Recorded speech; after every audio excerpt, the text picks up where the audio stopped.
എന്താണെന്ന് മനസ്സിലാവുന്നില്ല. നമ്മൾ ചെയ്യാൻ പറ്റുന്ന എല്ലാം ചെയ്തിട്ടുണ്ട്. ഞാൻ ആദ്യമായിട്ടാണ് ഇങ്ങനെ ഒരു ക്യാരക്ടർ ചെയ്യുന്നത്.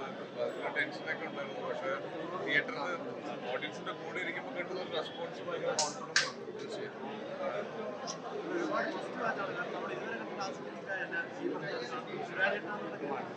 ചിരിപ്പിച്ചോണ്ടിരിക്കുകയും ചെയ്യുമ്പോൾ ചിന്തിപ്പിച്ചോണ്ടിരിക്കുകയും ചെയ്യും. നമ്മുടെ കണ്ണ് നിറഞ്ഞു പോകും. ലാസ്റ്റ് നിമിഷമൊക്കെ നമ്മൾ വല്ലാത്തൊരു മാനസികാവസ്ഥയിലോട്ട് പോകും. കാരണം പെട്ടെന്ന് ചിരിച്ചുകൊണ്ടിരിക്കുന്ന ആൾക്കാരുടെ എല്ലാവരുടെയും ഇവർ ഇവർ ആക്ട് ചെയ്തിട്ടുള്ളവരായിട്ട് പോലും ഇവരുടെ കണ്ണെല്ലാം നിറഞ്ഞു. അപ്പോൾ ആ ഒരു രീതിയാണ് മാറാൻ പറ്റിയത്. സത്യം ഞാൻ കൊണ്ടുവന്ന ആളല്ല. ആ ഒരു അവസ്ഥ എന്ന് പറയുന്നത്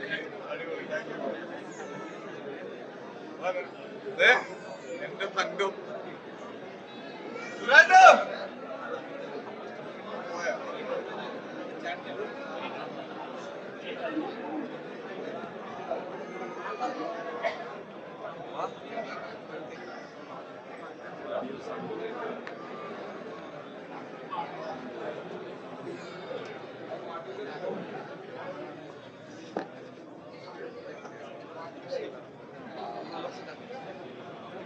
ഹലോ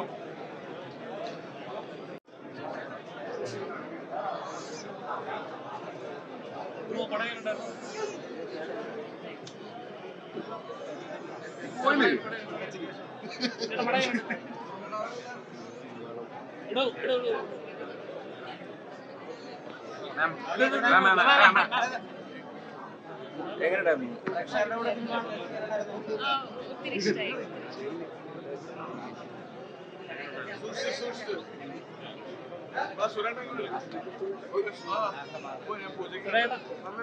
പ്രേക്ഷകരോടെല്ലാം കണ്ടപ്പോ ഒരുപാട് എക്സൈറ്റഡ് ആയിട്ട് എല്ലാവരും സൂപ്പർ. എങ്ങനെയുണ്ട് ഓഡിയൻസിനോട് ചോദിക്കും? പക്ക ക്ലീൻ എന്റർടൈനിങ് ആയിട്ട്, അതായത് തുടക്കം തൊട്ട് അവസാനം വരെ ചിരിച്ച് അവസാനം നമ്മുടെ ഇമോഷണൽ ആയിട്ട് സൗഹൃദത്തിന്റെ എല്ലാ എലമെന്റ്സും ഉണ്ടല്ലോ നല്ലൊരു പടം. തീർച്ചയായിട്ടും അങ്ങനെ അതിജീവനത്തിന്റെ കഥ പറയുന്ന ഒരു സിനിമയാണ്. ഇപ്പോൾ നമ്മുടെ കേരളത്തിന്റെ അവസ്ഥ എല്ലാവർക്കും അറിയാം.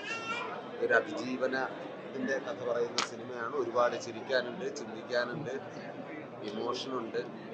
എന്തായാലും മനോഹരമായ, നേരത്തെ പറഞ്ഞ പോലെ തന്നെ ഇത്രയും ഒരു നല്ലൊരു സിനിമയുടെ ഭാഗമാകാൻ പറ്റിയതിൽ ഒരുപാട് സന്തോഷം. ജീവിതത്തിന്റെ ഒരു അവസരത്തിൽ പ്രതീക്ഷ കൈവിടാതിരിക്കുക. ഒത്തിരി സന്തോഷമാണ്. ഞാനിങ്ങനെ ഒരു ഇത്രയും വലിയൊരു റെസ്പോൺസ് നമ്മൾ പ്രതീക്ഷിച്ചതാണ് തുറന്നു പറയാം. പക്ഷെ കാണുന്നതിൽ ഒരുപാട് സന്തോഷമുണ്ട്. നേരത്തെ പറഞ്ഞില്ല, ആദ്യമായിട്ടാണ് ഇങ്ങനെ ഒരു ക്യാരക്ടർ ചെയ്യുന്നത്. അത് എല്ലാവർക്കും ഇഷ്ടമായെന്ന് അറിയാൻ ഒരുപാട് സന്തോഷം.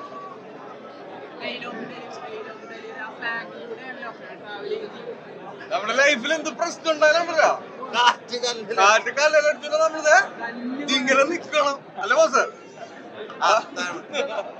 പതറരുത്.